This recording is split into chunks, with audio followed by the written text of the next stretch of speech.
How are we doing, folks? Dave Brown here with the New Populist. Thank you for joining me in these trying times.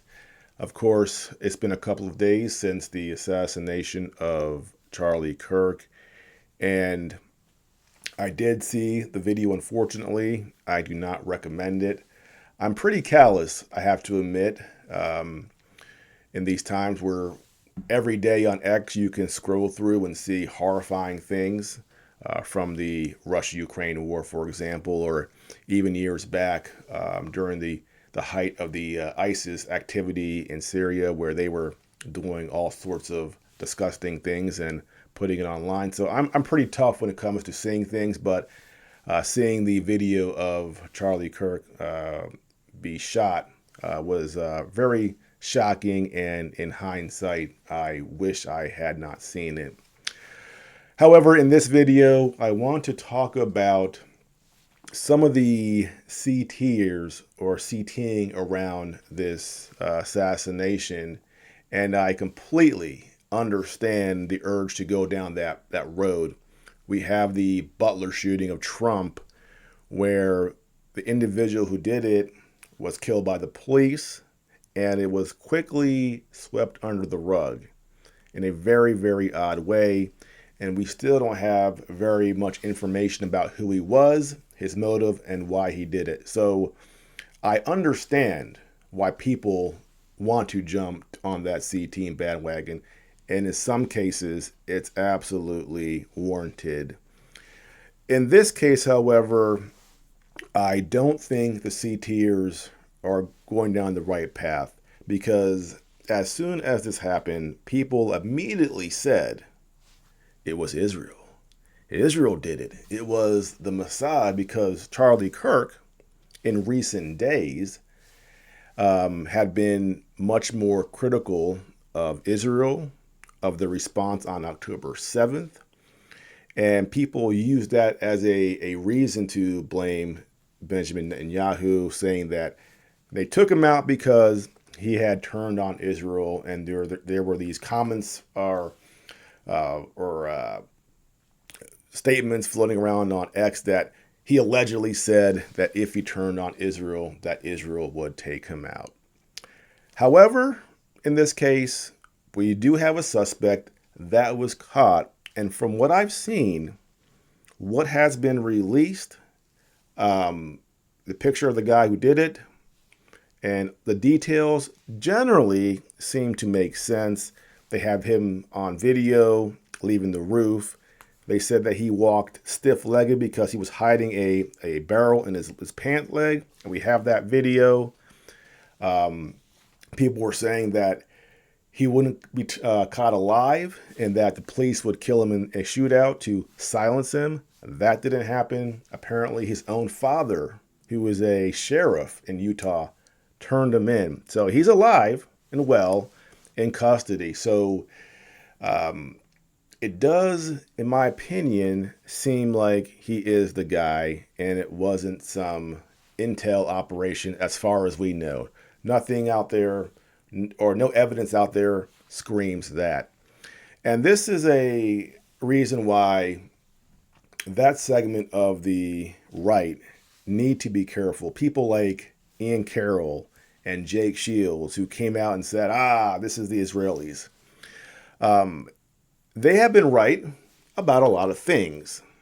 But the problem I see from people like them is they have staked out a territory on the internet as being the anti-Zionist, anti-Israel people. So everything that happens always sort of comes back to Israel.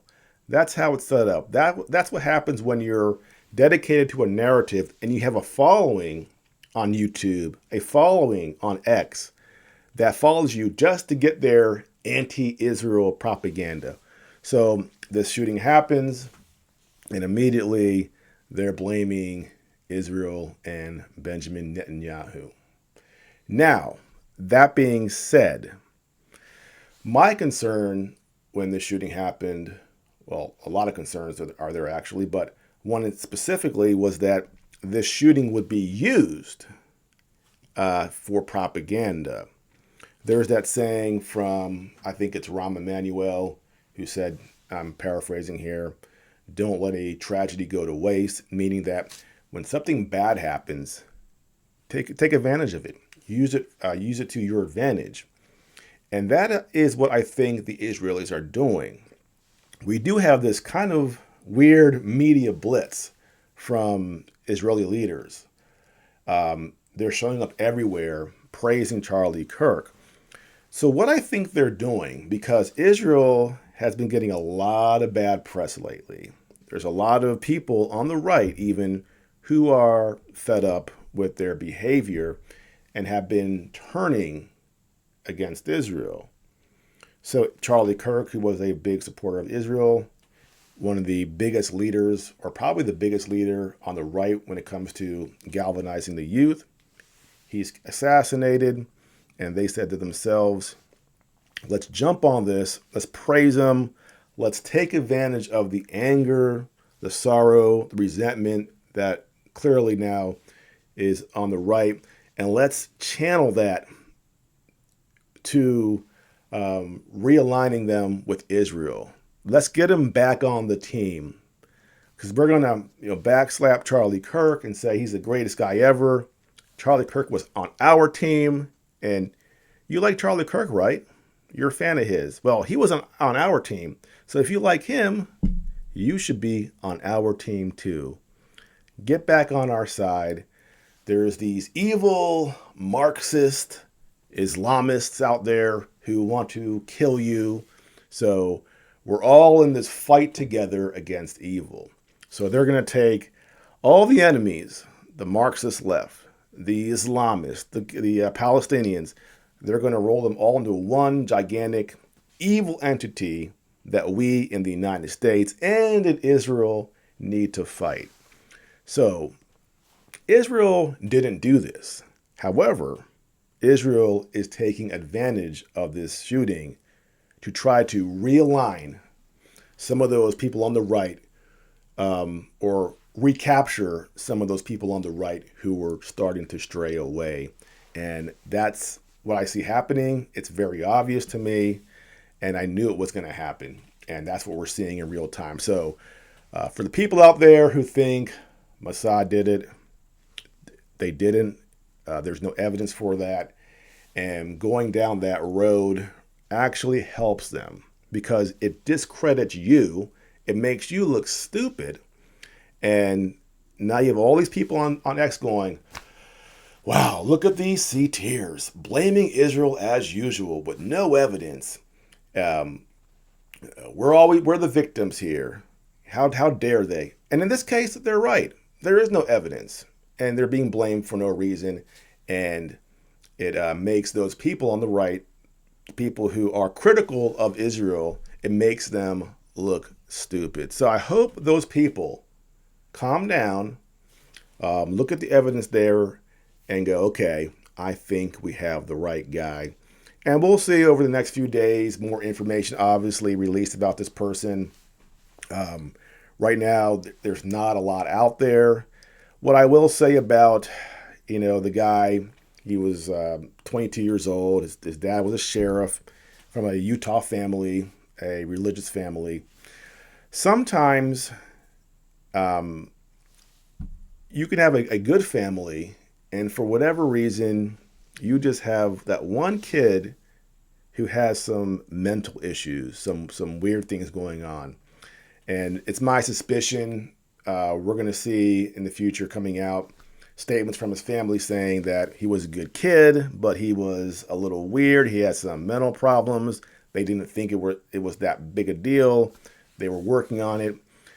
That's what I think we're going to find out from the family and from the parents, that he had some history of mental illness.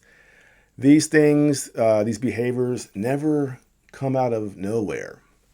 When you have family members who say, oh, my child was an angel, they say that because they feel guilty, because they know he wasn't, because this person had issues their entire life, and they don't want the public to think that they share in the responsibility of the actions of their child. So they come out and say, I had no clue he had all these problems. He was a good kid, never saw one bad sign. And again, it's a lie. They knew better. They're embarrassed. They're ashamed. And they don't want to be blamed by society for the action of their zero that they pushed out. So that often happens. But the fact that the father turned the kid in tells me that maybe he'll come out and admit that, yes, my son had problems, but we didn't know it would rise to the level of assassination. That's my guess. Of course, we'll see what happens, but that's how I think it's going to play out. Sad week. Charlie Kirk was a good guy. Didn't agree on everything, but he was open-minded. He had no problem having dialogue. He had a young family who was at the event. I couldn't imagine how horrifying that was for his wife. So all in all, just really, really sad. And unfortunately, modern times, this is, the world we live in. And I don't think that, that this is a one-off. I don't mean tomorrow someone's going to get shot, but our climate today is just polarized, and there's so many mentally ill people out there, especially on the left. If you haven't seen all those people on Twitter or X and YouTube and TikTok gleefully celebrating his demise. So a lot of really mentally deranged, evil people out there. And occasionally, this is what they do. And this is the world we live in these days. Not a fun place. So trying times going forward. It's just, again, a very, very sad thing. Well, that is it for now. If you're new to my channel, like and subscribe, and I will see you in the next one.